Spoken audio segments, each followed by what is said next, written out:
Hi friends, welcome back to our channel. Friends, మన channel cricket సంబంధించిన ప్రతి చిన్న అప్డేట్ మన ఛానల్ రెగ్యులర్ వస్తుంటాయి. ఇంకా మన ఛానల్ని సబ్స్క్రైబ్ చేసుకోకపోతే ఫ్రెండ్స్ వెంటనే సబ్స్క్రైబ్ చేసుకోండి అండ్ పక్కన బెల్ని యాక్టివేట్ చేసుకోండి. అండ్ అదే ఇంకా మన వీడియోని లైక్ చెప్తే ఫ్రెండ్స్ వెంటనే లైక్ చేసి మన వీడియోలోకి తింటేద్దాం. ఫ్రెండ్స్ తప్పకుండా లైక్ చేయండి. లైక్ చేసి మన వీడియో మార్కెట్కి ఫాస్ట్గా రీచ్ అవుతుంది.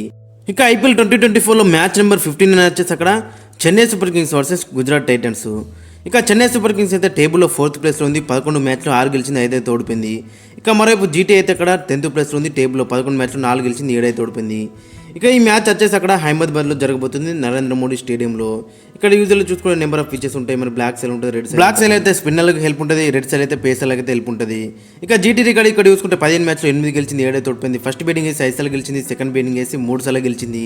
ఇక మరోవైపు చెన్నై సూపర్ కింగ్స్ రికార్డ్ చూసుకుంటే ఇక్కడ మొత్తం 4 మ్యాచ్లో 1 గెలిచింది, 3 అయితే ఓడిపోయింది. ఆ ఒక్కటి కూడా మరి చేజింగ్లో గెలిచింది. ఫ్రెండ్స్, మరి మీ అందరికి తెలుసు ఆ మ్యాచ్ ఏంటిదో, ఎప్పుడు గెలిచిందో కింద కామెంట్స్ అయితే ఖచ్చితంగా మెన్షన్ చేయండి. ఇక వీరి మధ్య హెడ్ హెడ్ రికార్డు చూసుకుంటే మొత్తం అక్కడ 6 మ్యాచ్లు ఆడితే 3 మ్యాచ్లు అయితే గెలిచిల్లు. మరి హెడ్ హెడ్ పరంగా చూసుకుంటే మరి ఈక్వల్గా ఉన్నారని చెప్పుకోవచ్చు. ఇక టీం విషయానికి అయితే మనం ఫస్ట్ గుజరాత్ టైటన్స్ టీం చూసుకుంటే మరి గుజరాత్ టైటన్స్ టీం అయితే 10th ప్లేస్లో ఉంది. టేబుల్లో 11 మ్యాచ్ అక్కడ 4 గెలిచింది, 7 అయితే ఓడిపోయింది. చాలా డిజాస్టర్ సీజన్ అని చెప్పుకోవచ్చు. గత 2 సీజన్లో మరి అక్కడ ఫైనల్కి వెళ్ళిళ్ళు, బట్ ఈ సీజన్ మాత్రం 10th ప్లేస్లో కొనసాగుతున్నారు. మరి చూడాలి మరి ఈ మ్యాచ్లో ఏ విధంగా రాణిస్తారని. చాలా ప్రాబ్లమ్స్ ఉన్నాయి, ముఖ్యంగా బ్యాటింగ్ డిపార్ట్మెంట్లో కానీ బౌలింగ్లో కానీ ఎటు చూసినా కానీ మొత్తం ప్రాబ్లమ్సే కనబడుతున్నాయి. మరి అవన్నీ ఏ విధంగా రెక్టిఫై చేసుకుని వచ్చారనేది మనకి ఇంట్రెస్టింగ్గా కనబడుతుంది. ఇక ఈ మ్యాచ్కి వీళ్ళ యొక్క కాంబినేషన్ ఒకసారి మనం చూసుకుంటే అక్కడ వృద్ధిమాన్ సాగర్, శుభ్మన్ గిల్ అయితే ఓపెనింగ్లో బరిలోకి దిగుతారు. ఇక Wriddhiman Sagar back to back ఇన్నింగ్స్లో అక్కడ చాలా డిసప్పాయింట్ చేస్తున్నారు. అయితే బ్యాకప్ అయితే అక్కడ ఓవర్ కనబడతారు మనకైతే. ఈ మ్యాచ్లో కూడా ఇతనే కంటిన్యూ అయ్యే అవకాశం ఉంటుంది. ఇక నెంబర్ 2లో చూసుకుంటే అక్కడ శుభ్మన్ గిల్ కూడా మరి అక్కడ కెప్టెన్సీ ప్రెజర్ అయితే మనకు ఖచ్చితంగా కనబడుతుంది. లాస్ట్ సీజన్లో మరి అక్కడ హైయెస్ట్ రన్ స్కోరర్ ఐపీఎల్లో మరి అక్కడ ఆరెంజ్ కప్ కూడా గెలుచుకున్నారు. బట్ ఈ సీజన్లో చూసుకుంటే మరి అక్కడ కెప్టెన్సీ ప్రెజర్ అయితే ఖచ్చితంగా మనకైతే కనిపిస్తుంది శుభ్మన్ గిల్ దగ్గర నుంచి. ఇక నెంబర్ 3లో చూసుకుంటే సాయి సుదర్శన్ కూడా లాస్ట్ మ్యాచ్లో సింగిల్ డిజిట్కి అవుట్ అయ్యిండు. 14 బాల్లో కేవలం 6 పరుగులు మాత్రం కొట్టిండు. ఇతను కూడా చాలా అక్కడ ఇబ్బంది పడ్డాడని చెప్పుకోవచ్చు. మరి చూడాలి మరి ఈ మ్యాచ్ ఏ విధంగా రాణిస్తాడనేది. అంతకుముందు మ్యాచ్లో కన్సిస్టెంట్గా రాణించడానికి లాస్ట్ మ్యాచ్ అయితే డిసప్పాయింట్ చేసిండు. ఇక్కడ నెంబర్ 4లో షారుఖ్ ఖాన్ కూడా మంచిగా రాణించింది. లాస్ట్ మ్యాచ్లో 30 కొట్టిండు, 24 బాల్లో 5 4లో 6 మంచి స్ట్రైక్ రేటుతో అక్కడ 154 స్ట్రైక్ రేటుతోని నెంబర్ 4లో ఆడుతున్నాడు. బ్యాక్ టు బ్యాక్ అక్కడ 2 ఇన్నింగ్స్లో కూడా మంచిగా రాణించిండు. చూడాలి మరి ఈ మ్యాచ్లో ఏ విధంగా కంటిన్యూగా రాణిస్తారనేది. ఇక నెంబర్ 5లో డేవిడ్ మిల్లర్ కూడా మరి లాస్ట్ మ్యాచ్లో అక్కడ షారుఖ్ ఖాన్తో మంచిగా రాణించింది. 30 కొట్టిండు, 20 బాల్లో 3 4లు 2 6లు 150 స్ట్రైక్ రేటుతోని.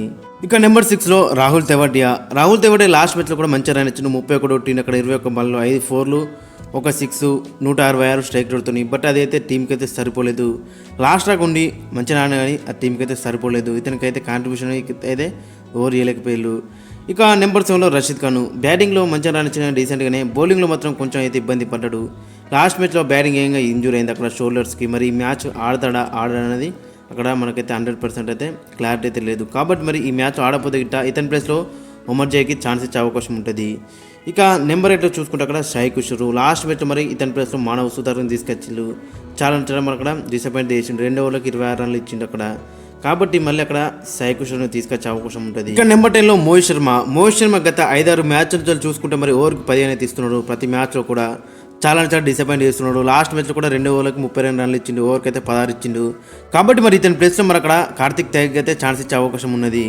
ఇక నెంబర్ 10లో చూసుకుంటే అక్కడ మరి జోస్వా లిటిల్ లాస్ట్ మ్యాచ్లో అక్కడ ఆడిండు. ఈ సీజన్లో మరి అక్కడ ఫస్ట్ మ్యాచ్ లాస్ట్ మ్యాచ్లో మరి అక్కడ మంచి ఇంప్రెస్ అయితే చేసిండు. 4 ఓవర్లకు 45 రన్లు ఇచ్చినా అని క్రూషల్ 4 వికెట్లు అయితే తీసుకున్నాడు. మరి 11.2 ఎకనమీతోని, బట్ 4 వికెట్లు అయితే క్రూషల్ వికెట్లు అయితే తీసుకున్నాడు.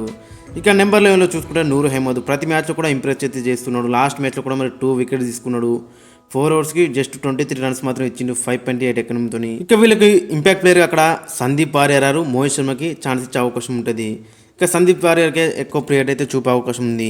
ఇక ఫైనల్గా వీళ్ళ యొక్క ప్లేయింగ్ లైన్ చూసుకుంటే శుభ్మన్ గిల్, వృద్ధిమాన్ సాగర్ ఓపెనింగ్కి ఇస్తే నెంబర్ 3లో సాయి సుదర్శన్, 4లో షారుఖ్ ఖాన్, 5లో డేవిడ్ మిల్లర్, 6లో రాహుల్ తెవాటియా, 7లో రషీద్ ఖాన్, 6 అజ్మతుల్ ఉమర్ జై, 8లో సాయి కిషోర్, 9లో నూర్ అహ్మద్, 10లో కార్తిక్ త్యాగి, 11లో జోస్వా లిటిల్ అండ్ ఇంపాక్ట్ ప్లేయర్గా మోహిత్ శర్మ, సందీప్ వారియర్ అయితే బరిలోకి దిగే అవకాశం ఉంటుంది. ఓవరాల్లో చూసుకుంటే మాత్రం అటు బ్యాటింగ్లో అని బౌలింగ్లో అని ఇంకా మనకైతే డౌట్సే కనబడుతున్నాయి. చూడాలి మరి అవన్నీ ఏ విధంగా రెక్టిఫై చేసుకుని వచ్చేది.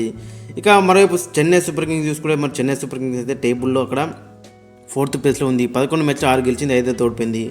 దట్టు లాస్ట్ మ్యాచ్ గెలిచి వస్తున్నారు పంజాబ్ కింగ్స్ పైన. కాబట్టి మంచి పాజిటివ్ నోట్తో అయితే ఉన్నారు. ఇక వీళ్ళకు లాస్ట్ మ్యాచ్లో మెయిన్ బౌలర్స్ లేకున్నా అని మ్యాచ్ అయితే గెలిచి వస్తున్నారు కాబట్టి మంచి పాజిటివ్ నోట్తో అయితే ఉన్నారు.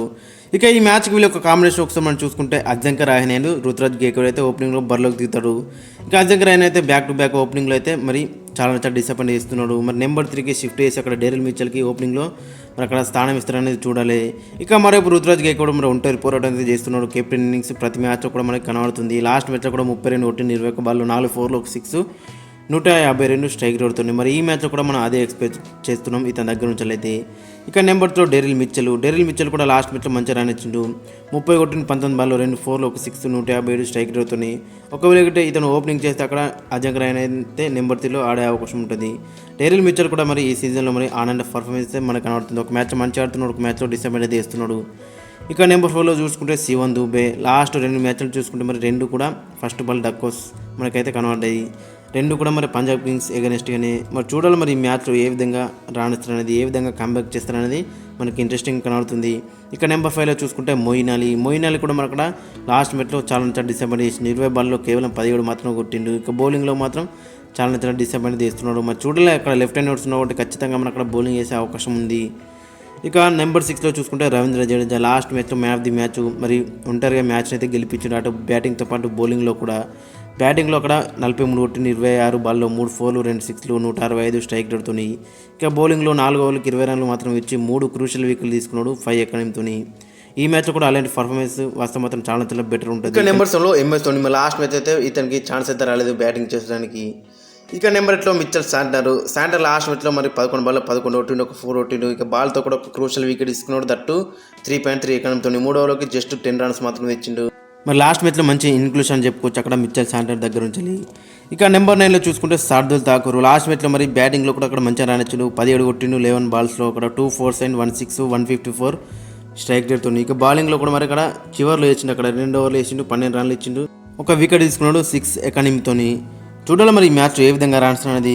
ఇక నెంబర్ 10లో చూసుకుంటే అక్కడ తుషార్ దేశపాండే మరి లాస్ట్ మ్యాచ్లో మంచిగా రాణించిండు. ఓపెనింగ్ స్పెల్ ఏ విధంగా వేసినా మనందరం చూసినాం. 2 క్రూషియల్ వికెట్లు తీసుకున్నాడు, అక్కడ 4 ఓవర్లకు 35 రన్లు ఇచ్చిండు. ఇక నెంబర్ 11లో రిచర్డ్ గ్లీసన్ లాస్ట్ మ్యాచ్లో చాలా ఎక్స్పెన్సివ్గా ప్రూవ్ అయ్యిండు, దట్టు ఆ వికెట్లో 4 ఓవర్లకు 41 రన్లు ఇచ్చిండు 10.2 ఎకనమీతోని. అంతకుముందు మ్యాచ్లో మంచిగానే రానిచ్చిండు, బట్ లాస్ట్ మ్యాచ్లో కొంచెం ఎక్స్పెన్సివ్గా ప్రూవ్ అయ్యిండు.